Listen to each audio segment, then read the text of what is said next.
Shalom, shalom frères et sœurs, vous qui allez nous suivre sur Facebook, mais aussi sur notre chaîne YouTube Metanoia TV, Binope Baoyo, s'abonner à noter, abonnez-vous massivement sur notre chaîne pour ne rien manquer dans la vidéo Oyo, pour ça là, dans la prédication que nous allons faire. Notre chaîne YouTube, c'est Metanoia TV.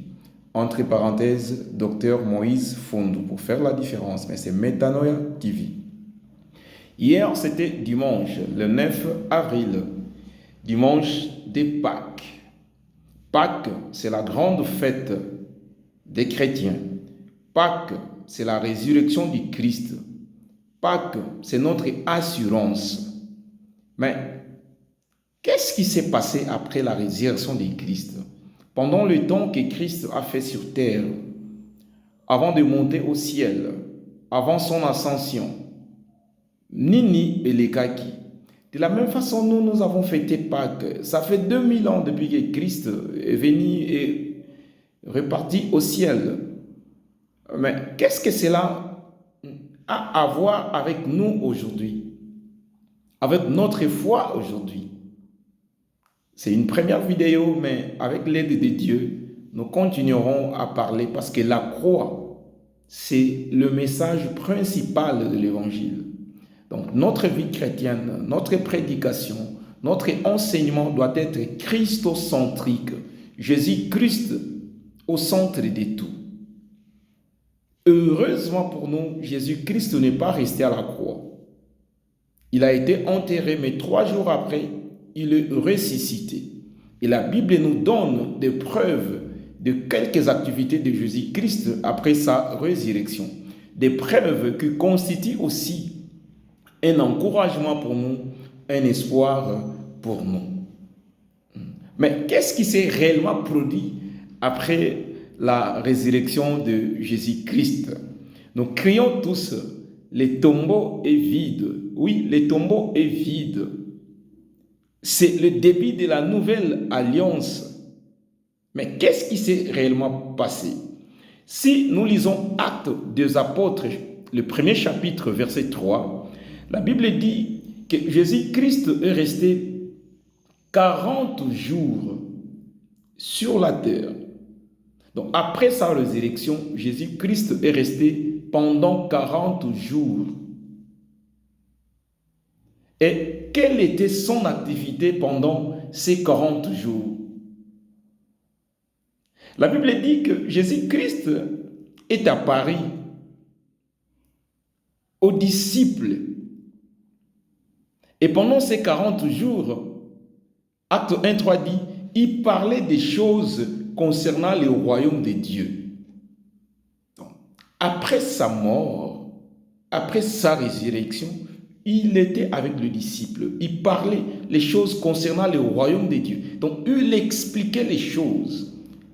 Parce qu'il pouvait maintenant comprendre.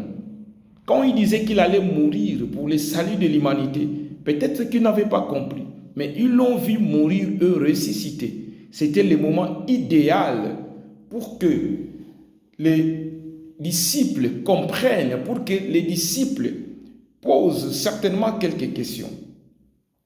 Et non seulement il est ressuscité, non seulement il parlait des choses du royaume, mais c'est là aussi où il fera la promesse. Il leur demanda de ne pas s'éloigner de Jérusalem, de rester à Jérusalem, jusqu'à ce qu'ils vont recevoir la puissance, la promesse du Père. Donc, ils ne pouvaient pas entrer dans le ministère, dans les champs, sans être baptisés, sans être conduits, sans avoir reçu la puissance du Saint-Esprit. Et cette promesse a été accomplie dans Actes des Apôtres 1:8. Jésus fait la promesse, vous recevez une puissance. Et après avoir reçu cette puissance, vous serez mes témoins à Jérusalem, à Samarie et dans toutes les extrémités du monde. Donc ici, au Brésil, à São Paulo que je suis, la même façon au Canada, au Tchad, à Kinshasa, à Bunia, donc partout. Ça, c'est la première activité que Christ a fait. Être avec les apôtres, les consoler, les enseigner, les parler du royaume, mais aussi promettre la puissance, le revêtement de la puissance avant le début de la mission. La deuxième chose que nous pouvons voir, c'est l'unité, c'est la communion. Si nous lisons Luc chapitre 24, versets 13 à 35, je cite, vous pouvez lire à la maison. Nous connaissons tous l'histoire des disciples d'Emmaüs. Les deux disciples qui partaient désespérés. Ils avaient quitté Jérusalem désespérés. Pourquoi? Parce que celui qui allait sauver l'humanité était mort. Leur champion était décédé. Triste. Ils pensaient que l'histoire était finie. Il n'y avait rien à faire. Mais Emmaüs, c'était une bonne expérience. C'est l'endroit où les désespérés retrouvent l'espoir. Frère, aujourd'hui, toi aussi, tu peux être sur le chemin d'Emmaüs, plein de désespoir, la santé qui ne va pas bien, le travail que tu n'as pas, les visas que tu attends depuis longtemps aux Ozoatés, le mariage qui n'arrive pas. Tu es sur le chemin d'Emmaüs. Mais entre-temps, tu es chrétien, tu vas à l'église, tu pries, tu chantes. Mais oui, mais mon Dieu, qu'est-ce qui se passe? Laisse-moi te consoler aujourd'hui. Laisse-moi te dire une chose. Que notre champion est celui qui change les désespoirs en espoir. C'est le seul capable de transformer nos peines. C'est le seul capable de changer notre situation. Emmaüs, chemin de désespoir, mais que Christ change en espoir. Jésus-Christ s'arrête parce qu'il savait ce qui s'est passé dans le cœur de ses deux disciples. Il s'arrête, il cause avec eux, il parle avec eux. Et c'est là où ils comprendront qu'ils étaient en difficulté. Jésus s'arrête encore aujourd'hui. Jésus s'arrête pour nous parler. Il n'a pas cessé de parler parce qu'il est vivant. Il est là pour nous consoler. Il est là pour nous enseigner. Et la Bible, c'est la parole faite chair. Parce que toute la Bible parle de Jésus lui-même.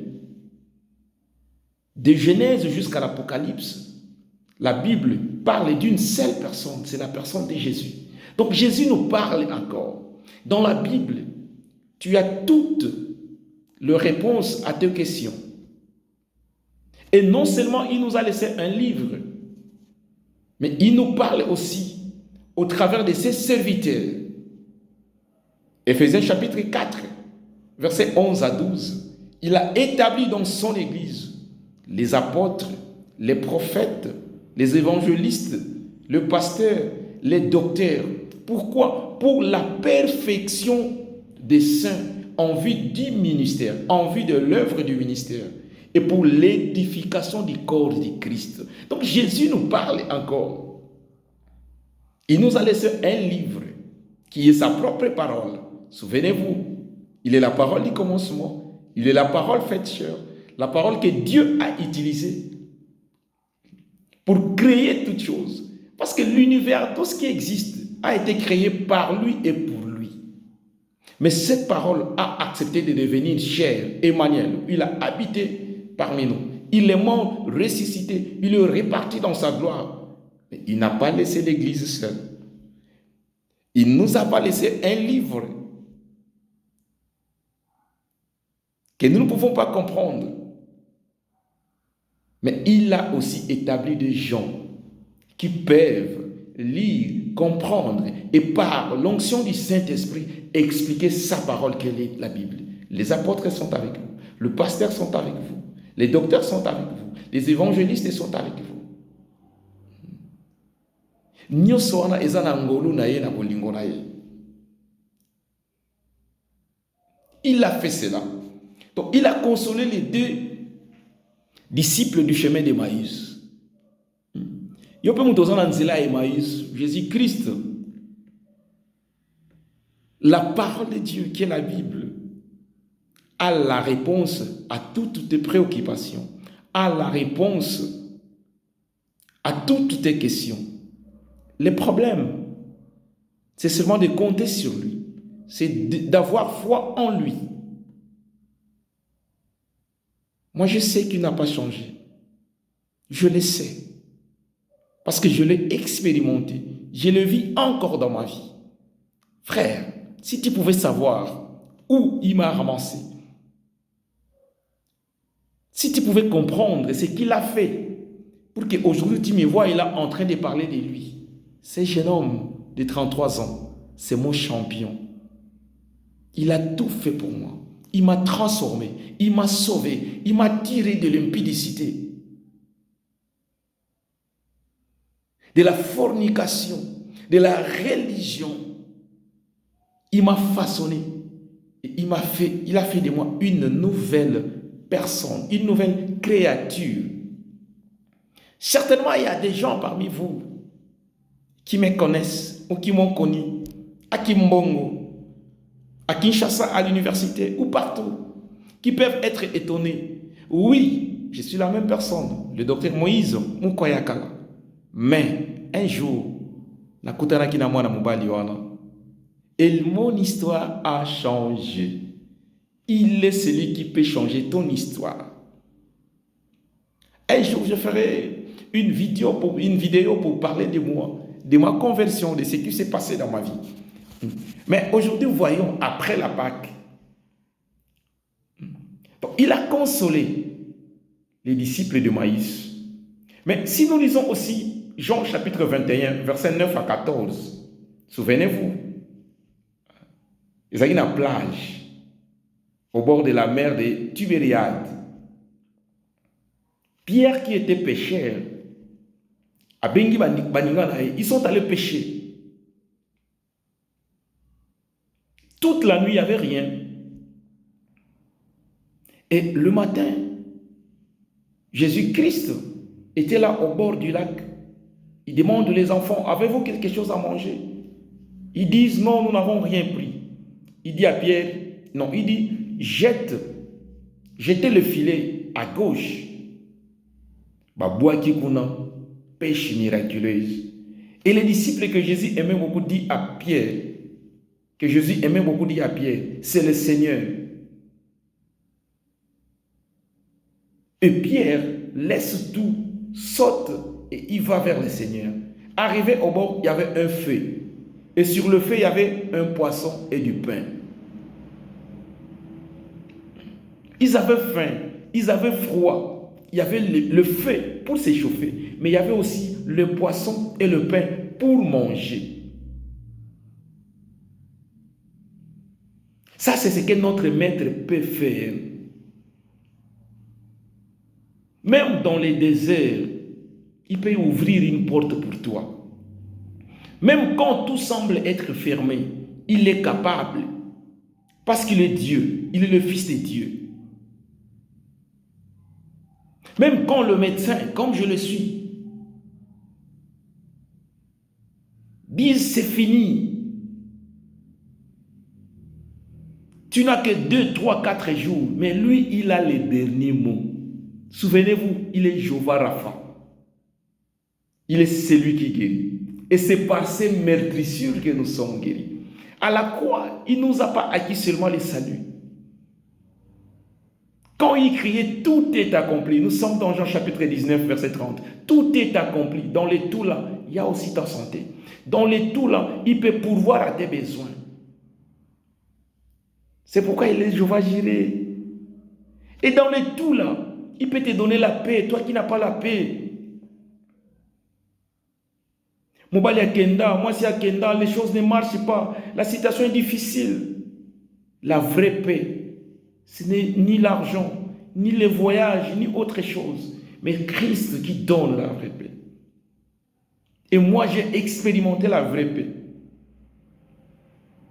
C'est quand je me suis rendu compte que Christ m'a pardonné, m'a lavé. Tout ce que j'avais fait, Yamabé, il l'a oublié, il l'a lavé par son sang. Depuis ces jours-là, je suis en paix. Que j'ai à manger ou pas, je suis en paix. La vie elle-même vaut plus que le manger. Mais Christ ne se limite pas là. Aujourd'hui, il nous donne aussi la nourriture.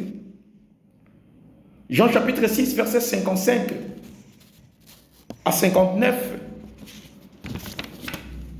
Jésus donne la nourriture. Mais quelle est la nourriture que Jésus donne?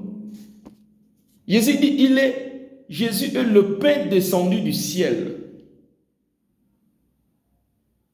Si les Juifs, Israël, avaient mangé la manne descendue du ciel, mais c'était une nourriture qui pourrissait. Ça ne pouvait pas faire 24 heures.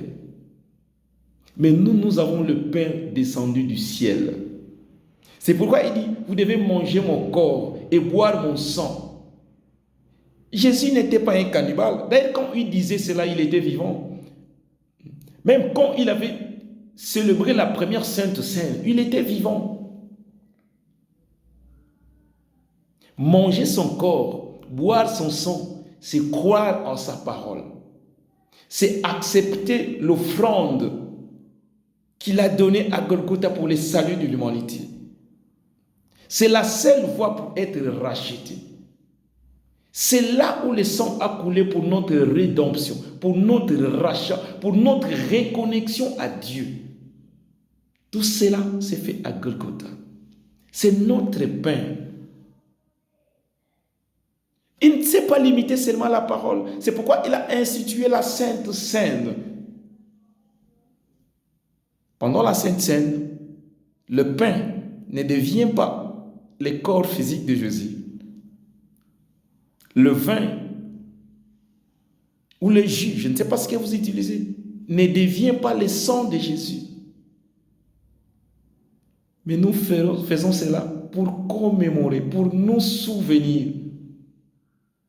À chaque fois quand nous nous réunissons, nous devons nous souvenir qu'un jour, il a payé le prix à Golgotha. Un jour, il est mort pour moi. Un jour, il a été crucifié.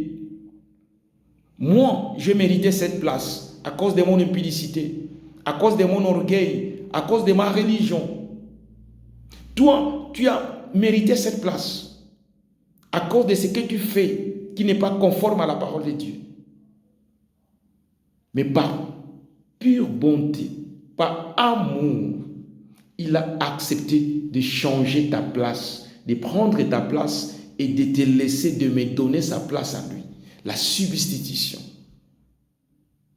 Et quand nous nous réunissons en prière, nous nous réunissons, nous souvenons de la mort et de la résurrection de Christ jusqu'à ce qu'il va revenir. La terre, ce n'est pas notre destination.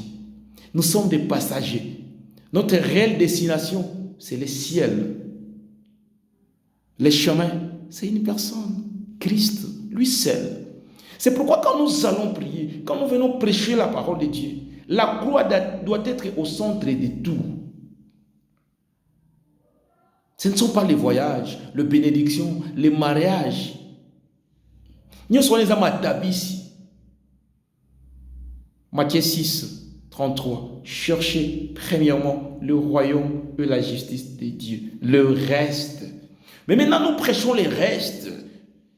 Nous sommes attachés au reste en oubliant l'essentiel. Ah mon Dieu, ce n'est pas le sujet de mon message. Continuons. Donc, quand nous nous réunissons pour nous souvenir de la Pâque. Pâques, ce n'est pas le mois d'avril, le début du mois d'avril. Pâques, c'est chaque jour pour les chrétiens. Tous les jours, c'est Pâques. Parce que la vie chrétienne elle-même, sans Jésus, n'est rien. Et si on enlève Jésus, on enlève la croix, on enlève l'offrande de son corps à Golgotha, on devient une religion. Et aucune religion ne peut sauver. Frères et sœurs, je vous aime bien. C'est pourquoi j'ai voulu partager cette parole avec vous. 1 Corinthiens chapitre 11, verset 25. Jésus dit, au verset 24, pardon, il dit, son corps est rompu pour nous. Il a senti la douleur à notre place, crucifié à notre place. La couronne d'épines sur la tête à notre place. Un corps rompu, en souffrance. Tout cela pour toi et pour moi. Et le verset 25 dit, son sang qui a coulé, c'est le sang de la nouvelle alliance. L'alliance de Golgotha. Golgotha, calvaire. C'est là. Avec son sang, il a écrit les noms de ceux qui croient en lui. Frère, moi, mon nom est écrit avec le sang de Jésus. S'il revient aujourd'hui, je serai parti avec lui. Mais je ne sais pas. Quelle est ta situation? Je ne sais pas. Moi, je ne suis pas venu pour te juger. Mais je suis venu pour te dire que le sang de Jésus peut encore te sauver. De la même façon qu'il m'a sauvé. De l'impudicité, de la religion, de la fornication. Et il a fait de moi ce que je suis aujourd'hui. Je n'ai rien fait pour mériter cela. C'est une grâce. Et cette grâce est encore disponible aujourd'hui. Toi aussi, tu peux l'expérimenter. C'est l'alliance, la nouvelle alliance. Et dans la nouvelle alliance, il n'y a rien à faire. Il n'y a rien que tu puisses faire. Si seulement croire à l'œuvre de Christ à Golgotha. Croire à sa mort sacrificielle. Il s'est substitué. Il a pris ta place. Et il t'a donné sa place à lui. Si tu reconnais que tu menais une vie qui n'est pas conforme à la parole de Dieu, que tu es pécheur, tu acceptes son pardon, tu demandes son aide, tu crois que son sang purifie, tu es sauvé. Il n'y a pas de magie à faire. Des fois, vous cherchez des rèmes. Pasteur Abimsa Rema, Pasteur Abimsa Nini. Ça, c'est le fondamental. C'est le point capital. C'est le point de départ. Un corps rempli pour toi et pour moi. Le sang qui a coulé pour entrer en alliance avec lui. Et la troisième chose, Oyo, Asalaki, après Kolamukanae, je vais vite, je ne vais pas dépasser 30 minutes. Donc, c'est la réponse à l'incertitude et à la peur, au désespoir. Souvenez-vous de Marie de Magdala, Jean chapitre 20, versets 16 à 18. On a volé mon roi, on a volé mon Jésus. Et il voit Jésus, il pense que c'est les jardiniers. Jeune homme, si c'est toi qui as volé, dis-moi où tu as placé le corps de mon maître. Marie de Magdala, personne ne peut voler le créateur de toutes choses. Et Jésus appela Marie par son nom, Marie. Il avait répondu, Rabouni, frère, sœur, si tu es en alliance avec Jésus, Jésus te connaît. Jésus te connaît par ton nom. Même dans la difficulté, il est là. Il sait, il voit. Fais seulement confiance à lui et il agira. Seulement confiance en lui et il en gira. Jésus appelle Marie de Magdala, celle qui pleurait, celle qui était désespérée. Mais elle a entendu la voix du maître. C'est pourquoi le maître l'envoie. Va dire à mes frères, je le précède à Jérusalem. Jésus, c'est la seule personne qui est capable de changer l'histoire, d'essuyer les larmes, de changer des larmes, de pleurs en joie. Et Marie de Magdala est partie joyeuse. Elle est allée annoncer que Jésus est ressuscité. Nous pouvons aussi voir dans Jean chapitre 20, verset 24, Thomas, l'un des 12. Marie a donné l'information. Jésus a apparu aux autres. Lui, il n'était pas là. Il dit, si je ne vois pas ses plaies, si je n'introduis pas mes doigts, je ne vais pas croire. Mais Jean chapitre 20, verset 27, Jésus appelle Thomas. Il apparaît, malgré que tout était fermé. Il n'y a pas de limite avec lui. C'est pourquoi, enfant de Dieu, personne ne peut t'enfermer dans une boîte, dans une bouteille, dans une île, quelle que soit sa sorcellerie, parce que Christ en toi, personne ne peut le fermer. C'est pourquoi n'ayez pas peur des sorciers. Je ferme cette parenthèse. Il montre les mains. Il montre ses côtes à Thomas. Et il appelle Thomas, viens, introduis ta main. Il demande à Thomas, ne sois pas incrédule. Aujourd'hui, nous sommes à l'église, nous prêchons la parole, nous écoutons la parole, nous lisons la parole, mais nous sommes incrédules. Ne sois pas incrédule. Jésus est capable de changer ta situation. Il est Dieu. Il n'est pas un fils de l'homme pour mentir. Si tu as promis une chose, crois seulement et tu verras la chose s'accomplir. C'est ce que mon champion, ton champion aussi, peut faire. Moi, je crois en lui. Il m'a transformé. Et Jésus fait un appel à la foi de Thomas. Ne sois pas incrédule, mon frère, ma soeur. Crois en Christ Jésus ressuscité. Il peut transformer ton histoire.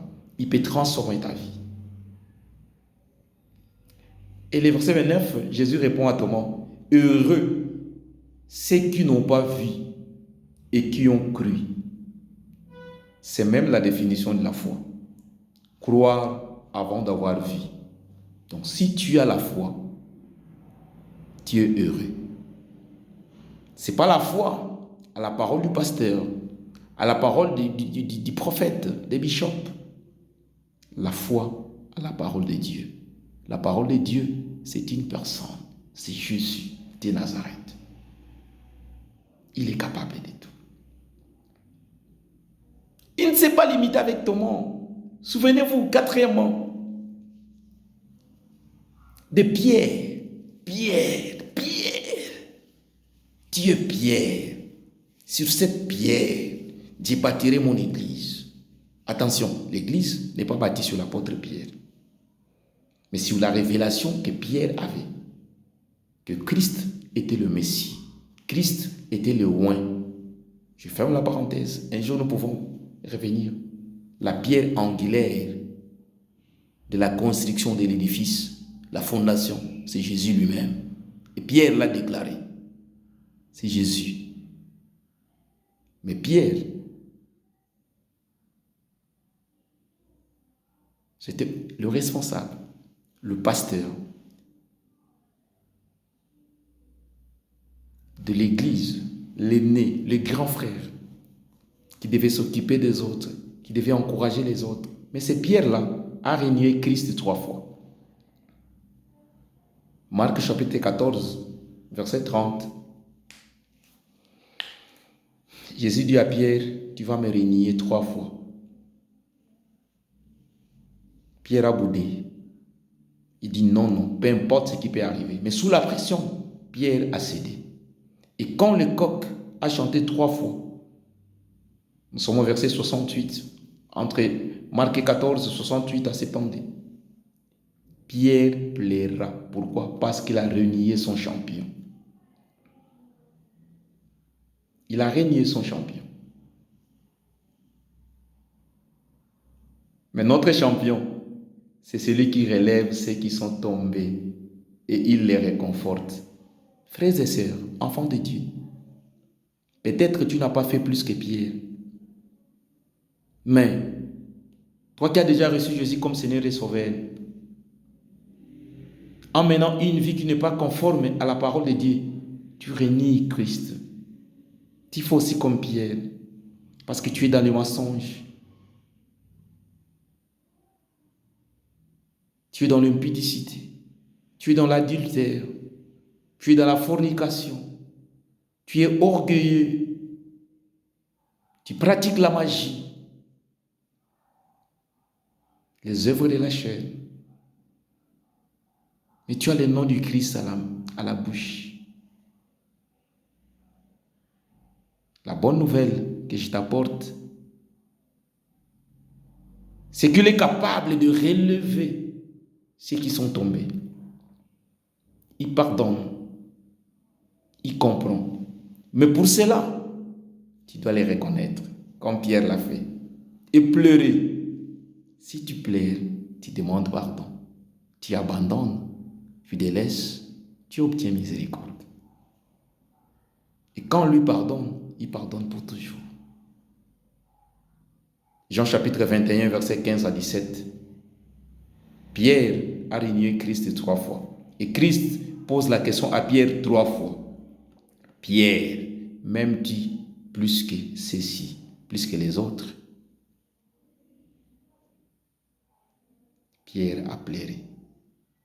Mais à la fin, Christ a pardonné et il a confié la mission à Pierre. La réconciliation.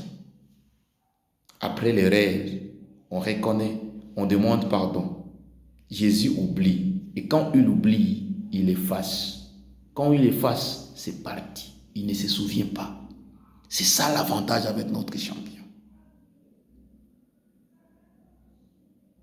Pételo. Batela, bibouele, ba memenangai. Donc malgré que tu m'as renié 3 fois, je t'ai posé la question 3 fois, je t'ai rétabli sur tes fonctions. Pardon infini. Le pardon de Jésus est encore disponible. Avant de terminer, excusez-moi, je voulais terminer à 30. Mais bon, un peu de commentaires. Il nous a donné une autre chose. La puissance et la mission. Marc, chapitre 16, versets 15 à 16. La mission. Quelle est la mission? De faire de toutes les nations les disciples. D'annoncer la parole de Dieu, l'évangile, la croix, la mort et la résurrection du Christ. Christ, le seul chemin qui nous réconcilie avec le Père, qui nous ramène dans la présence du Père. Ceux qui croiront seront sauvés. Ceux qui ne croiront pas seront condamnés.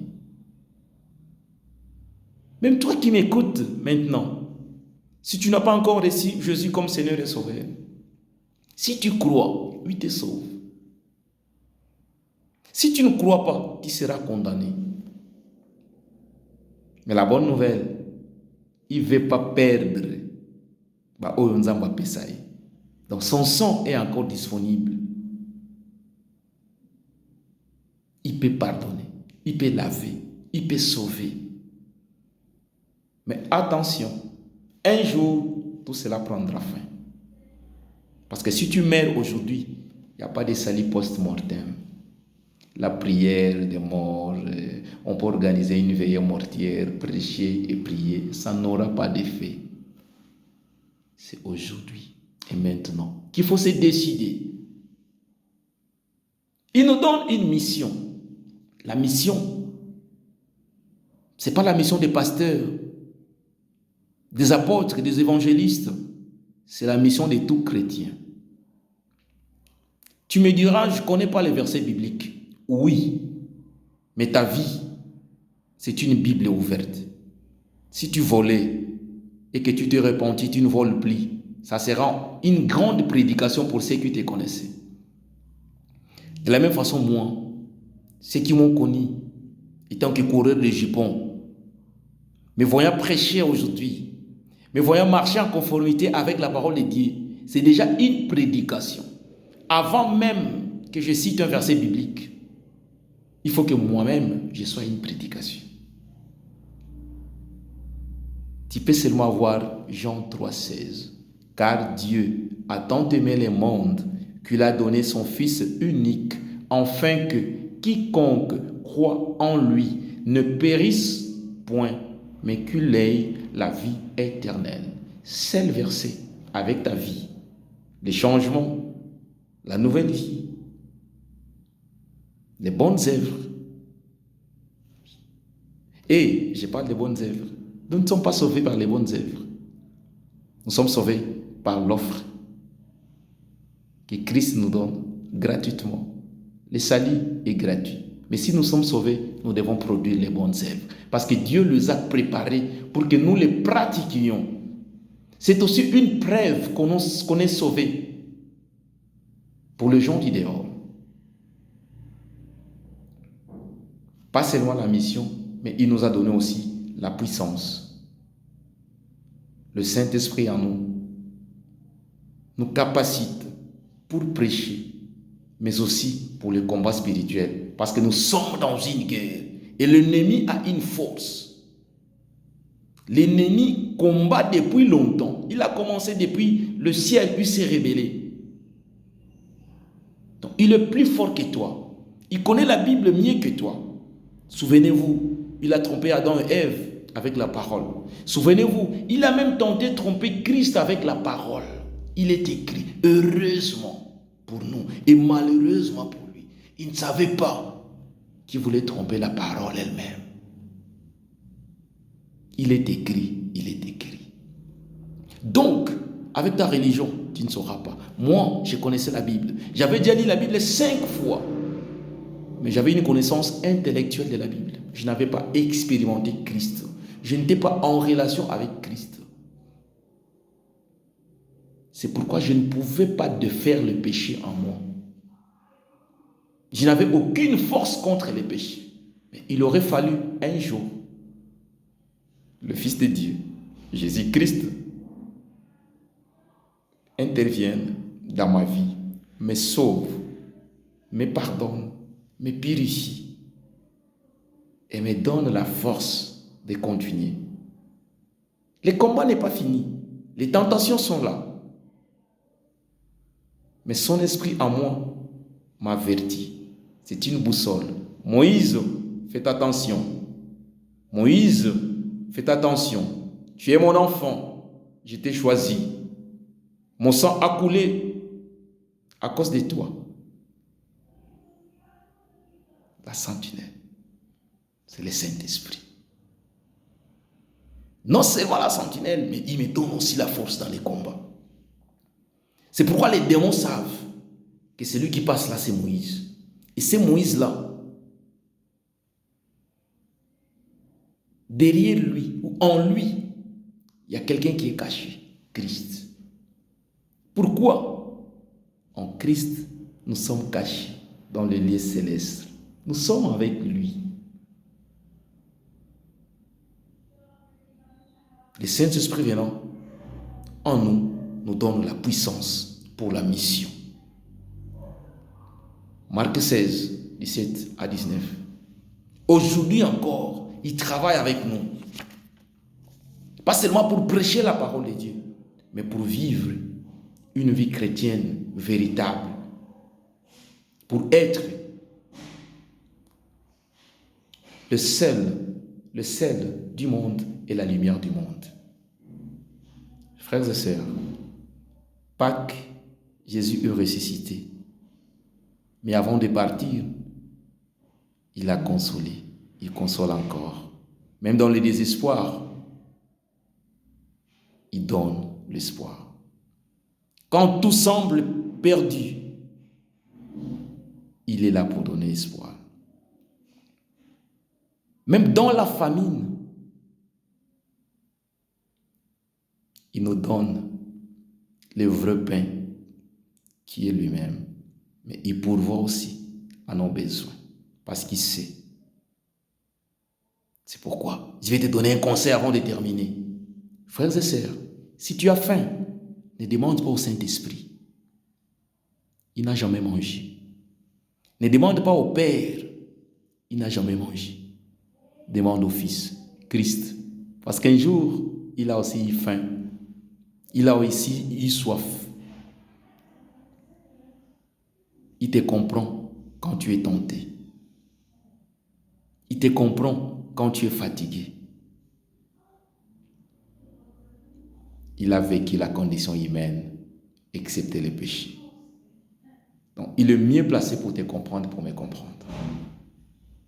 Merci beaucoup. Que Dieu vous bénisse. Que mon Dieu te bénisse. Que mon Dieu te protège. Et que sa grâce soit avec lui. Que Pâques soit une réalité dans ta vie. Ciao, ciao. À la prochaine.